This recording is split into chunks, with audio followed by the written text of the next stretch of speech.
Warga NU rapatkan barisan. Imam besar kadrunsi keturunan imigran Yaman Rizik Syihab mulai menfitnah dan berusaha membusukkan fikih peradaban Nahdlatul Ulama. Saudara, sekarang kan ada istilah baru, fikih peradaban. Ada fikih peradaban, saudara. Jadi fikih peradaban ini unik. Kenapa saya katakan unik? Karena dia ingin menjadikan piagam PBB sebagai sumber hukum. Kita melihat ada pembicaraan di publik yang agak misleading ketika ada yang menganggap bahwa kita meletakkan piagam PBB sebagai sumber hukum di dalam syariat.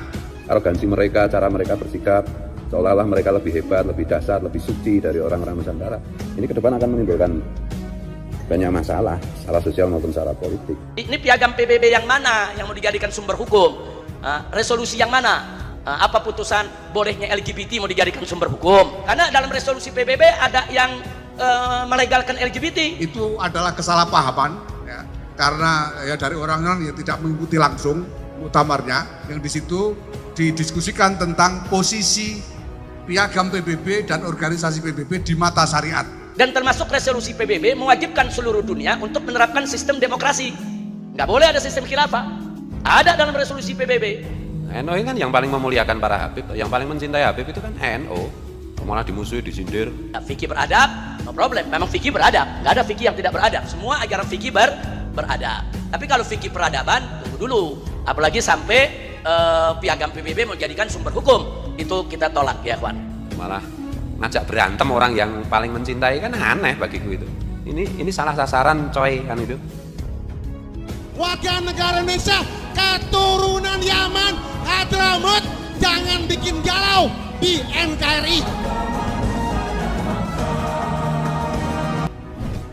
Entah dendam kesumat apa yang telah merasuki jiwa si keturunan imigran tak tahu diri Rizik Syihab ini kepada Nahdlatul Ulama, sehingga dari dulu dia tak pernah berhenti menyerang dan menfitnah NU, baik menyerang ulama-ulamanya secara pribadi maupun menyerang NU secara lembaga atas keputusan NU yang tidak sesuai dengan pendapatnya. Kita paham betul di dalam ajaran Islam terdapat sangat banyak ikhtilaf antar para ulama tentang perbedaan pendapat dalam memandang suatu permasalahan. Namun perbedaan pendapat para ulama biasanya mereka akan saling beradu argumen dan juga dalil yang masing-masing mereka pegang, dengan catatan meskipun mereka berbeda pandangan, para ulama tidak lantas menyesatkan pendapat ulama lain yang tidak sesuai dengan pendapat mereka. Sangat berbeda dengan Rizik Syihab si keturunan imigran tak tahu diri ini. Dia yang katanya dianggap sebagai seorang ulama, bahkan dianggap sebagai imam besar oleh Bani Kadrun. Kenyataannya dia sama sekali tidak mencerminkan sikap sebagai seorang ulama ketika menyikapi perbedaan pendapat dalam suatu permasalahan. Ketika para ulama besar saling beradu argumen dan dalil ketika masing-masing saling berbeda pendapat dan tetap saling memuliakan meskipun pendapat mereka saling bertentangan.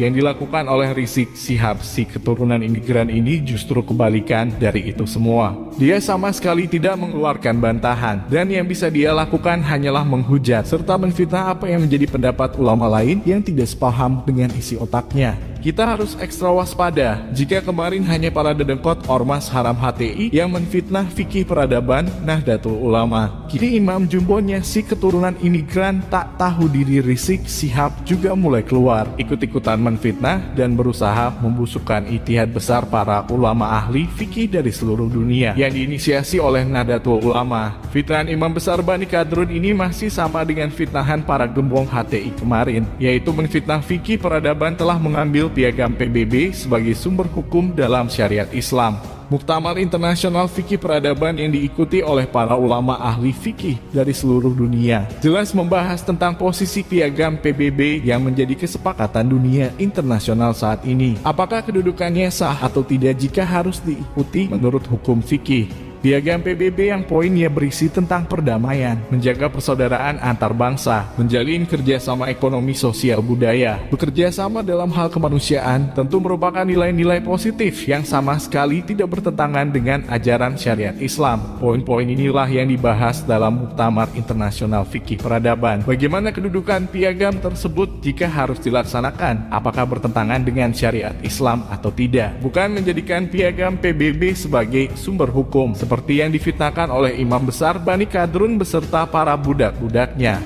Yang dibahas oleh para ulama ahli fikih jelas membahas piagam PBB yang kalau kita mau membacanya, poinnya sama sekali tidak bertentangan dengan syariat Islam, tapi oleh si bangsat warga keturunan imigran Rizik Syihab ini difitnah sedemikian rupa, diseret kerana resolusi PBB yang diantaranya melegalkan LGBT dan sebagainya. Kita semua tahulah apa tujuan dia. Intinya dia hanya ingin menjatuhkan martabat NU di mata umat Islam, supaya umat Islam bangsa Indonesia tidak mengikuti ulama pribuminya yang berkumpul di bawah naungan Nahdlatul Ulama. Dia ingin umat Islam bangsa Indonesia pada akhirnya hanya akan mengikuti ulama dari kalangan keturunan imigran Yaman, sehingga martabat keturunan Yaman akan semakin dihormati dan semakin dimuliakan oleh umat Islam bangsa Indonesia. Ingin mencapai kemuliaan yang tinggi namun dengan cara menjatuhkan serta membusukkan orang lain, tentu merupakan cara licik yang tidak bisa kita biarkan begitu saja. Apalagi yang sedang difitnah dan dibusukkan adalah ulama pribuminya bangsa Indonesia yang keilmuan serta sifatnya jauh lebih mulia dari mereka yang merupakan keturunan bangsa paling jahiliyah di dunia.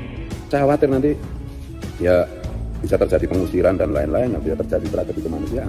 Karena ya kesabaran orang itu kan ada batasnya, yang kesabaran yang nggak ada batasnya itu cuma kesabaran maha sabarnya Allah dan maha sabarnya Rasulullah. Kalau sabarnya manusia biasa ya tentu saja ada batasnya. Kalau batasnya habis kan repot. Jadi mbok ya tahu dirilah, apa itu, bersikaplah, apa ya istilahnya itu, bergabung sepenuhnya dengan orang Nusantara. Jangan merasa lebih hebat, jangan merasa lebih suci, jangan merasa pasti bisa memberi syafaat. Ini piagam PBB yang mana yang mau dijadikan sumber hukum? Resolusi yang mana? Apa putusan bolehnya LGBT mau dijadikan sumber hukum? Fitnahnya sudah sangat keterlaluan. Hanya seorang warga keturunan imigran, tapi sangat tidak tahu diri dan selalu mencari masalah dengan ulamanya bangsa pribumi, yang mereka semua sedang berjuang mewujudkan peradaban yang lebih bermartabat, khususnya peradaban umat manusia di bumi Nusantara. Sudah kita jelaskan, bukan sekali ini saja si keturunan imigran ini memfitnah dan membusukkan Nahdlatul Ulama. Sebelumnya juga ada Islam Nusantara yang sudah menjadi korban pembusukan Bani Kadrun, dan ini adalah tergolong yang paling sukses dibusukkan oleh mereka, sehingga diakui atau tidak banyak dari warga NU sendiri yang merasa alergi dengan Islam Nusantara. Padahal jelas, konsep yang diajarkan dalam Islam Nusantara adalah menjaga tradisi keislaman bangsa Indonesia yang dibawa oleh Wali Songo, menjaga tradisi serta budaya asli bangsa Indonesia. Bila ada suatu tradisi dan budaya yang bertentangan dengan syariat Islam, maka tugas NU adalah menghilangkan sedikit demi sedikit sesuatu yang bertentangan tersebut, tanpa harus menyesatkan dan mengkafirkan, apalagi sampai memusnahkan tradisi dan budaya itu. Dan itu adalah ciri khas ajaran para Wali Songo yang menyebarkan ajaran Islam di bumi Nusantara. Namun oleh Bani Kadrun, Islam Nusantara dibusukkan sedemikian rupa, difitnah sebagai ajaran yang membenci Arab, membenci tanah asal ajaran Islam itu sendiri. Kok ini ada ajaran Islam Nusantara, kita disuruh benci Arab, saudara. Awalnya benci Arab, besok disuruh benci Islam, saudara. Jadi dari sekarang mereka suruh benci Arab dulu. Nah kalau udah benci Arab, nanti besok benci Islamnya gampang, saudara.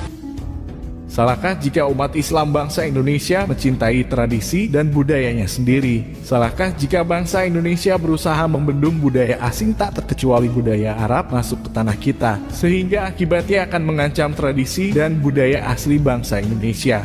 Kenapa dengan melakukan itu, kemudian kita atau Islam Nusantara difitnah sebagai ajaran yang membenci Arab? Kita bukan bangsa yang bodoh, Islam bukanlah Arab. Kita paham mana ajaran Islam dan mana budaya Arab yang sengaja disusupkan dalam agama Islam. Dan jika sekarang banyak bangsa Indonesia yang benar-benar tidak respek kepada warga keturunan Arab, maka jangan salahkan siapa-siapa, karena itu adalah efek dari fitnahan dan ucapanmu sendiri, yang sekarang mulai diwujudkan oleh sebagian besar bangsa Indonesia.